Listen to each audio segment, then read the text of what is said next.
Hey guys, and welcome to Gentlemanly Season 2. This is episode 2 with me, Troy Francis, and today we're going to be talking about libido and aging. So, before we start, make sure you follow me on Substack because we are going heavy on Substack, okay? The writing is back.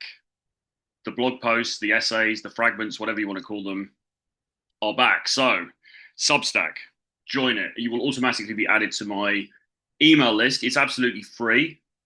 There is a paid tier where you will get additional content. And please, if in the kindness of your heart you can support me with that, that would be great. But you don't have to, because if you just want to get the free content, there's going to be at least 3 posts put up a week of reflections on dating and intimacy and relationships and being a man in 2025 and all of that good stuff, plus some cultural stuff, observations, memories, and so on.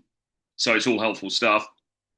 Make sure you get on Substack, okay? You'll automatically, as I say, be added to my email list, so you'll be updated about, live trainings, coaching sessions, and other things that we've got going on. But if you're just here for the gold, for the free gold, then obviously subscribe to this podcast, but also subscribe to Substack because the writing is really where it's at, okay? And there will be some things that are, you have to pay to get on the paid tier, but the paid tier is not expensive. Less than, a coffee or a couple of coffees a month. So, it's not a huge deal. But even without that, you will still have access to fresh insights and observations and actionable points that you can incorporate into your dating life and your life in general 3 times a week. So go to Substack and subscribe to me there. Put the link below and all other social media platforms as well. Okay, so libido and aging. So what I'm going to do is attempt to read out a piece that I wrote recently. This is a piece for Substack. It will go up on Substack or to the email list at some point. Bear with me because reading this stuff, this is handwritten and sometimes my handwriting is difficult to read, which is ironic, but hopefully we will get to the juice of this thing. So let's get into it. So what about being an older guy? And when I say older, I don't mean 90. I mean sort of 35 plus, let's say later 30s into your 40s and then into your early 50s. What happens to libido? What happens to dating? Okay. And relationships. The trouble with growing old is you're still young, Oscar Wilde once wrote. This, I can tell you, having cleared the half-century mark on this planet myself, is at best partially true. It is true that that as a man in his 50s, I still feel like I'm 27 or so. But Martin Amis, the British novelist, refines the point further and says, when you get older, something new appears behind you, and it's the past. And there's the rub. I feel 27, but there's now a mountain of smoking rubble, chaos, success, failure, happiness, and misery, mine and other people's, behind me. And that can't easily be erased. It sits there like a giant, quaking, gluttonous creature, bubbling and frothing. And that creature, that presence, this presence of the past, must inevitably change the way I perceive life in the present, and thus how I experience it. And that goes for romantic relationships as well as those with family, friends, business associates, work colleagues, and so on. And on the subject of sex in particular, Michel Houellebecq, the novelist, the French novelist, is even more cutting. In The Possibility of an Island, he writes, the tragedy of aging is not that you are desired less, but that you yourself lose desire. The tragedy of aging is not that you are desired less by women, but that you yourself lose desire. And this, I think, gets to the heart of the dating dilemma faced by more mature men. I'm talking 35, 40 plus here, although I suppose this phenomenon might occur even in a man's late 30s. He still finds women attractive. He still wants to have sex, be intimate, in theory, but the white hot heat of desire he experienced in his late teens and through his 20s has largely fallen by the wayside. Now, when he looks at women, as he sips a glass of wine by the Duomo in Milan or takes coffee on the balcony of his Paris bolt hole. He's aesthetically pleased while simultaneously chilled by the fact that the urgency of his former desire has seemingly crumbled into flyaway particles of dust. I myself have experienced this. Back in 2021, after I'd broken up with my long-term girlfriend, I found that having swum from the immediate wreckage and having found a safety haven, a deserted vessel on which to cling, that I no longer wanted or needed anyone to replace her. And it was a sobering realization because it seemed to me emblematic of my forthcoming and eventual death. So we lose this urgent desire that we had in our late teens, early 20s, throughout our 20s, even into our early 30s. It starts to dissipate and to fade. And what's left is a sort of nostalgia and a sort of wistful, not yearning for that, because actually the peace that comes with it is good, but a sense of something having passed. And of course, what does that mean? Well, it means that we are getting older, right? We are approaching the time when we're no longer going to be necessary. We're no longer going to be on this planet, right? Because we pass, or we are, the looming presence is coming of a time when we're no longer going to be able to procreate, right? Which as a species is obviously our raison d'etre, really. And so whether you want to have children or not, on a DNA level, that is significant, right? Because our significance as part of the species is at an end. And what is left other than to sit there and wait until you die? Okay? This is cheery, isn't it? After all, we were put on this earth to reproduce, or so the cringy ex-trads tell me anyway. And if you've reached the grand old age of 48, childless, unmarried, and newly dispatched from the one person with whom these things, family and companionship, over the long term seem possible, then what? And the answer from my DNA was a quiet, undramatic nothingness. It seemed insubstantial. And it was at this time that I finally saw the truth in Welbeck's line that had haunted me and inspired me for many years. In fact, as I was to discover when I began traveling with my friend and colleague James Tusk, first to Russia, then Ukraine, then Poland, and later Mexico and Colombia, I wasn't yet invisible to women at all. In fact, you could say I had something of a personal renaissance, for after years in a relationship and as an older man, I was heartened to discover that attractive women in their 20s and 30s were still drawn to me. So that was good. But of course, having made a career out of teaching dating and social skills, I suppose you could say that I had a head start in the matter. And further, I've always been fairly fortunate in looking a bit younger than my age. Plus, I dress well. I had some swagger and chat and so on, and tried to keep in shape and all of that stuff. But all of that's really by the by. The key point is that despite the interest that was directed towards me, I had seemingly overnight almost entirely lost that urgency of desire that I referenced before. So it wasn't that the market had dried up, it was that I had dried up. Or at least I had dried up to the point where the whole dating game and, the whole flesh rampage, as Morrissey once called it, the sort of trying to make things happen and all the rest of it, it had just assumed such a lower level of significance in my mental space, in my mindset, than before. It was quite incredible, actually, and surprising, and in some ways welcome, as I said, in some ways welcome, because, one of the problems with libido, I think, as a guy, is that, for a start, if you're in any way a sort of addicted person, and I think we all are to some extent, but some of us more than others, it just really feeds into that because the need for validation, the need for dopamine hits, the need for dopamine highs and all the rest of it, right? It's just constant and it feeds into this desire for sexual intimacy. And that is a monkey on your back, as they say. And it's on your back for a long time. It's on your back for decades, really. And in my case, decades of time, you could say wasted on the pursuit of that in lieu of other things that would have been more important. And today we get people like I try to think of a figure who talks about this. I think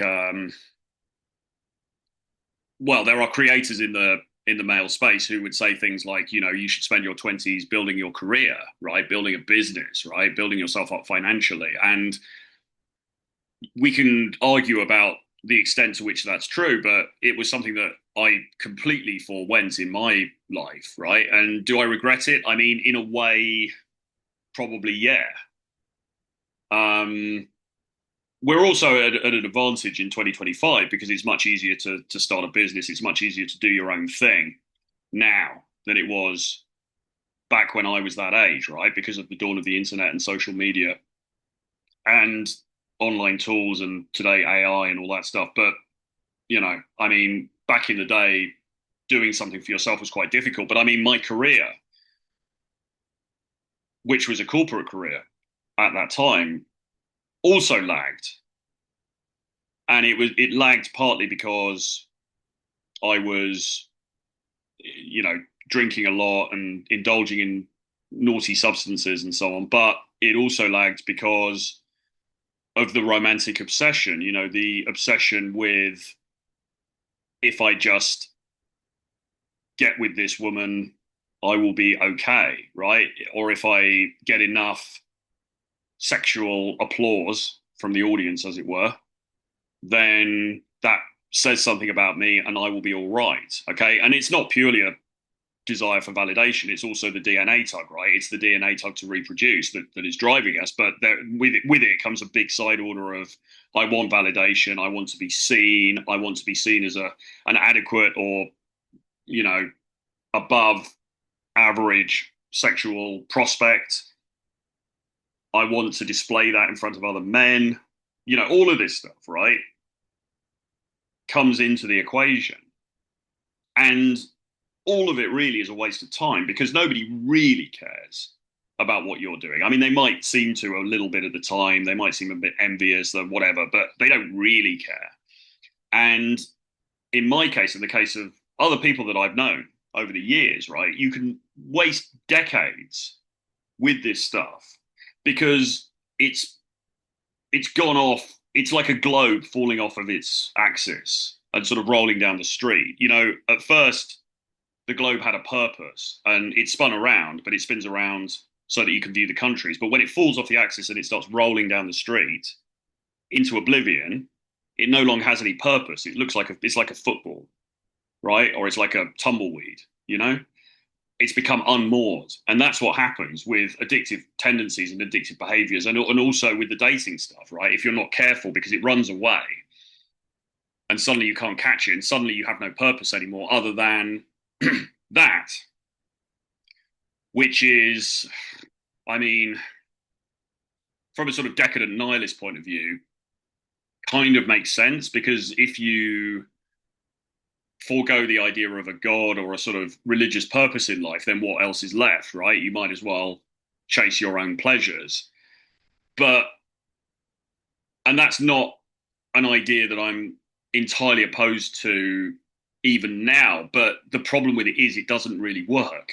As I said in the previous podcast, anything that we try to do to fix ourselves or to feel better about ourselves, that is external to us. And that includes the use of narcotics and alcohol and, you know, but also using other people to sort of fill the void inside.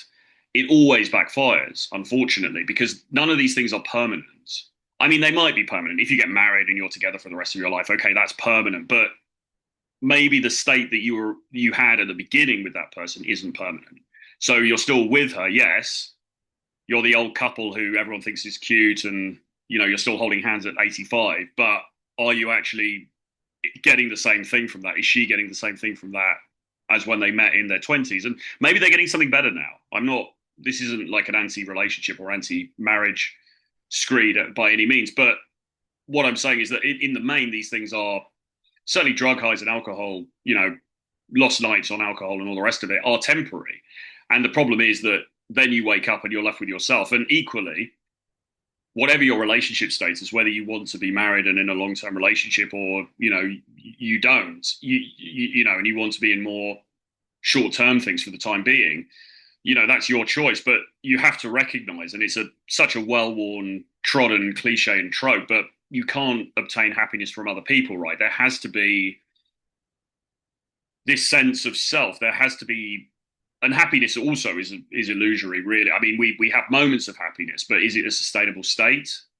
I'm not certain. But if you want some sort of peace of mind, some sort of serenity, some sort of contentment, that has to come from within rather than from another person, because other people have their own agency and do their own thing, and that's fine, but it doesn't always align with what you need or where you are. And so you have to have something else, right? And so this chasing of sex, is chasing of intimacy for validation, or for not even validation necessarily, but just to feel okay in yourself because you don't want to go to bed on your own, or you can't bear sitting silently in a room with yourself, is in the end it's a road to nowhere, unfortunately. And I say this with years of bitter experience, and not just me, but seeing friends of mine and people that I know and stuff like that. So yeah, but I mean, I had some advantages in the dating market for sure, but the point is that I was somebody of an older age. It wasn't that I was undesirable as a prospect anymore,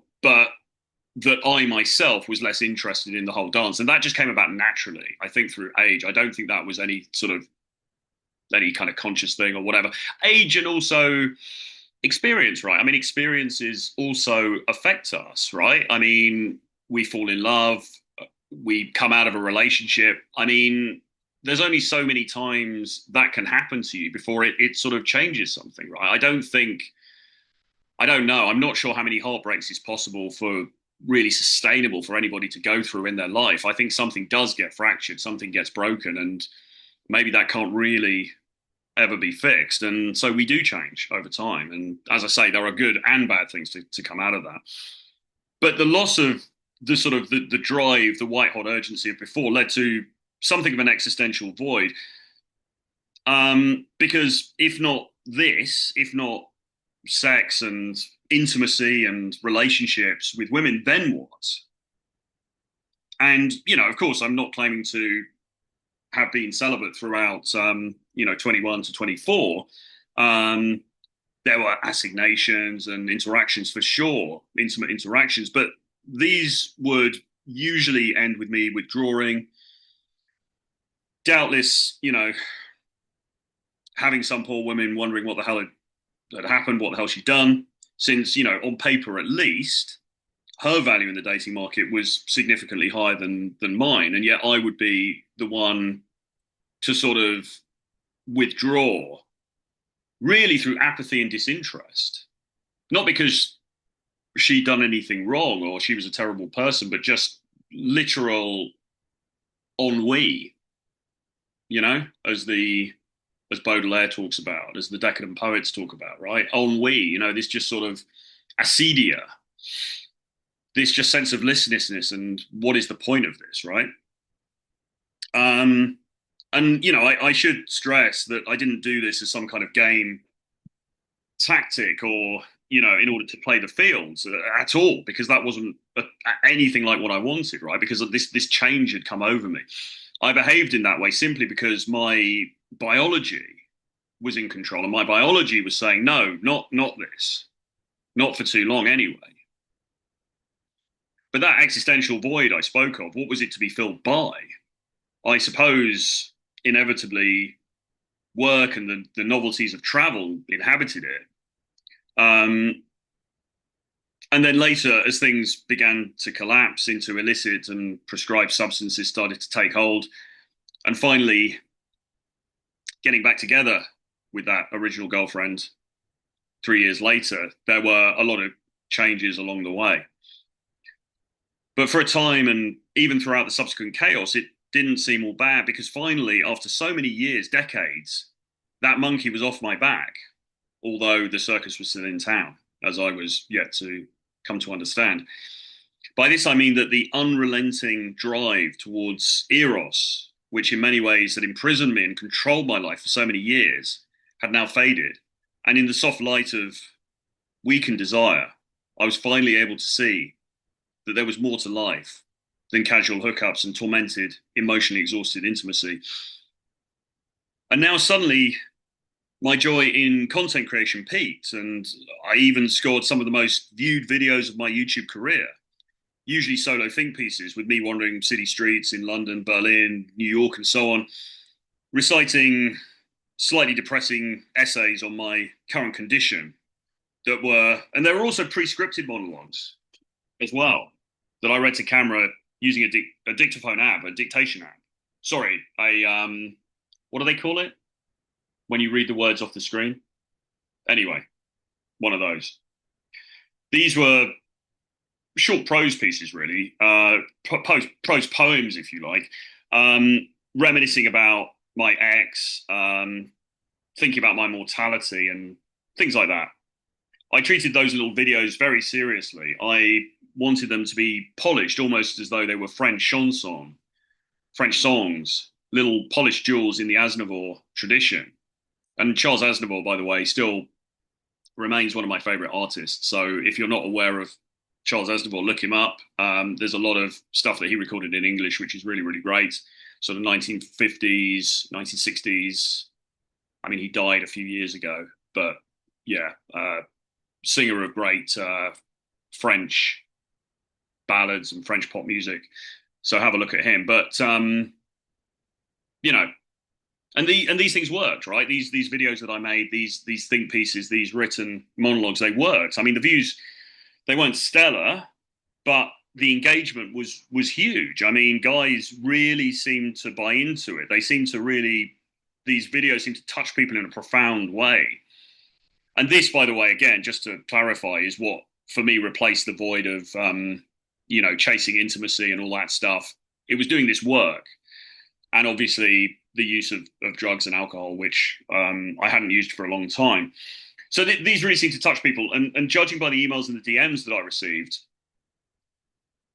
people were really buying into this. People on some sort of deeper level, people kind of understood where I was coming from. And, I even sometimes have people coming up to me in the street telling me that they like my poems. Now, they weren't, at the time, they weren't designed to be poems, but now in hindsight, I can see that they kind of were poems. I'm currently reading Spleen by Baudelaire, which is a series of prose pieces, like little descriptions of things that Baudelaire saw around Paris, little mini essays, bite-sized fragments.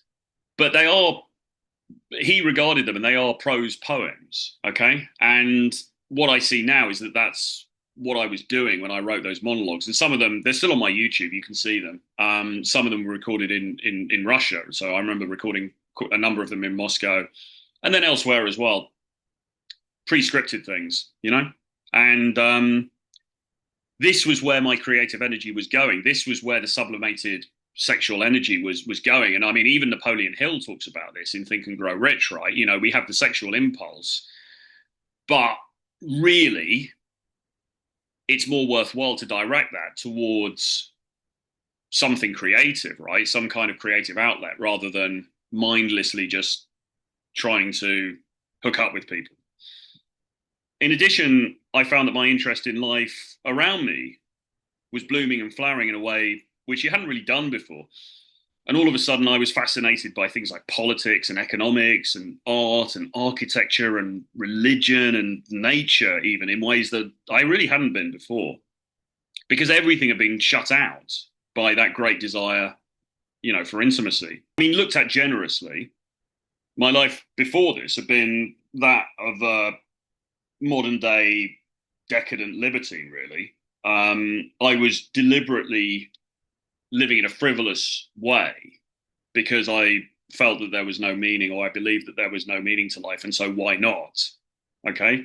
And that's, not an illogical worldview necessarily, but what it did mean for me anyway was that because I was using a lot of things which were very addictive and sort of threw me off course, I was also missing a lot of the richness of the world that I came to discover, or sort of not discover, because I mean, it wasn't that I didn't engage at all with those things, you know, the art, the politics, the religion, the nature, and all that stuff. It's just that I wasn't, I felt them to be irrelevant in a way, to me at least, because if there was no point to anything anyway, and we were all going to die, then why engage with anything other than that which creates pleasure for you? That was sort of roughly the thinking. And as I say, you know, it was it was fun in parts, but it also robbed me of a lot of experiences and influences and things that otherwise could have been very interesting to me. I mean, because to look at it less favorably, really, my life had been a sort of perpetual lad's holiday driven by dopamine and sex addiction and alcohol addiction and drug addiction. And now, you know, to finally feel that the weather pattern was shifting was surprising and refreshing. But, you know, as I said last time, once an addict, always an addict. And so as time passed, I found myself inexorably drawn to darker pleasures, to more, you know, down and out sort of pastimes, more entrenching substances, both in London and in rented rooms in foreign places, as the Pet Shop Boys sang. And then perhaps inevitably, things in the end fell apart.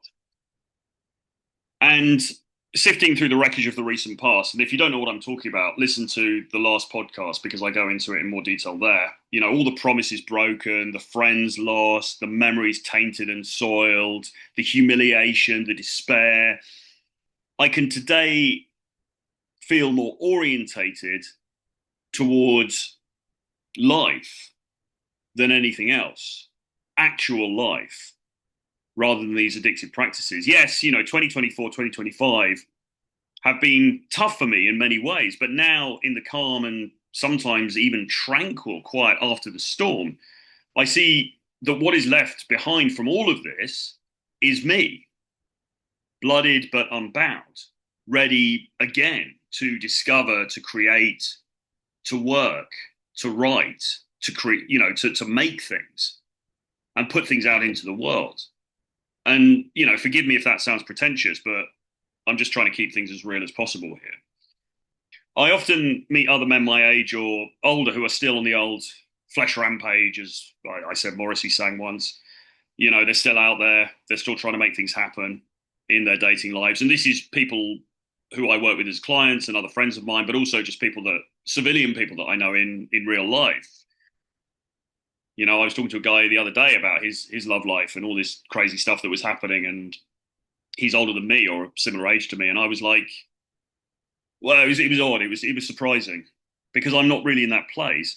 It was somewhere that I'd stepped back from, and it's easy for me to judge men like that, to consider them to be sort of immature, but that's unfair. You know, we all have our own journeys, and at the same time, it's also my job, obviously, to coach and encourage guys who maybe haven't lived the same life as me and haven't had the experiences that I've had. But I do sometimes wonder if, you know, I've just seen too much and experienced too much, and that now a quieter, more reflective era has begun. And, you know, if that is the case, I don't regret it at all. If anything, I feel relief because my vitality and passions continue to burn white hot.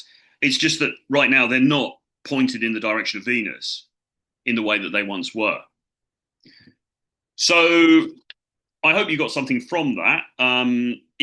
Particularly if you're listening to this, you're in your later 30s, going into your 40s, or you're in your 40s or 50s, or indeed 60s or early 70s or whatever, right? I mean, this is the way of things. Now, I can't say it's the way of things for everybody because obviously everybody's going to have their own experiences. And some people, maybe they're in a perpetual adolescence and, you know, they can't relate to what I'm talking about. But I think it's an arc that I've observed in enough other men to consider to be archetypal.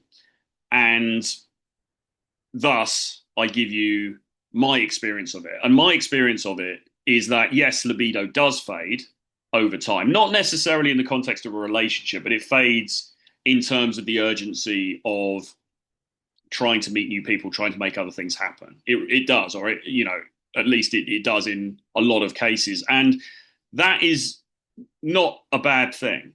In fact, actually, it's a good thing, because the dying of that impulse, leaves space for the birth of other impulses and activities which are more valuable in the end and more sustainable.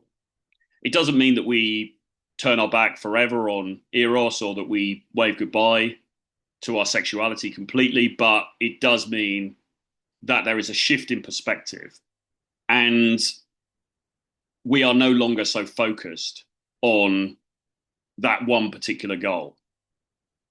And we become more interesting and more interested and more fulfilled and satiated as a result. Anyway, hope you enjoyed the podcast. Follow me on all social media platforms. Subscribe to my Substack, link below, and I'll see you guys again very soon. Bye-bye.